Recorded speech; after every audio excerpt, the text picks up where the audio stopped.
జిల్లాలోని 7 మండలాల పరిధిలోని 56 రెవెన్యూ గ్రామాలు వస్తున్నాయి. కందుకూరు, ఇబ్రహీంపట్నం, యాచారం, కడ్తాల్, ఆమన్గల్, మహేశ్వరం, మంచాలం మండలాలు ఫ్యూచర్ సిటీ పరిధిలోకి రానున్నాయి. దీంతో ఇటు శ్రీశైలం హైవే, అటు నాగార్జునసాగర్ హైవే వైపు భారీగా అభివృద్ధి జరిగే అవకాశం ఉంది. తాజాగా ప్రభుత్వం ఏర్పాటు చేసిన future city development authority fab సిటీతో పాటు తుక్కుగూడ, ఇబ్రహీంపట్నం, మహేశ్వరం, శంషాబాద్ పరిధిలో కొత్త లేఅవుట్లకు, వెంచర్లకు, భారీ నిర్మాణాలకు పర్మిషన్లు ఇచ్చేందుకు ఏర్పాట్లు చేస్తోంది. ఆయా ప్రాంతాల్లో భారీ ఎత్తున మౌలిక సదుపాయాల కల్పనకు ప్రభుత్వం ఏర్పాటు చేస్తోంది. గ్రీన్ ఫీల్డ్ రోడ్డుతో పాటు వివిధ ప్రాంతాలకు లింక్ రోడ్ల నిర్మాణంపై దృష్టి సారించారు. Future city authority planning, engineering విభాగాలపై ప్రభుత్వం చేస్తున్న కసరత్తు తుది దశకు చేరుకుందని అధికారులు చెబుతున్నారు. వీటి ద్వారానే భారీ నిర్మాణాలకు అనుమతులు ఇవ్వనున్నారు. ఫ్యూచర్ సిటీలో ఏర్పాటయ్యే పరిశ్రమలు, ఐటీ సంస్థలు, ఇతర నిర్మాణాలకు అనుమతులను కూడా అథారిటీనే ఇవ్వనుంది.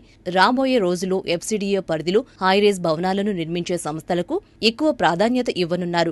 ఐటీ, మెడికల్ ఇన్ఫ్రాస్ట్రక్చర్తో పాటు భారీ ఎత్తున మల్టీనేషనల్ సంస్థలకు ప్రత్యేక రాయితీలు ఇచ్చే అవకాశముందని తెలుస్తోంది. హైదరాబాద్, సైబరాబాద్, రాచకొండ సిటీలకు ధీటుగా ఫ్యూచర్ సిటీని అభివృద్ధి చేసే దిశగా తెలంగాణ ప్రభుత్వం అడుగులు వేస్తోంది.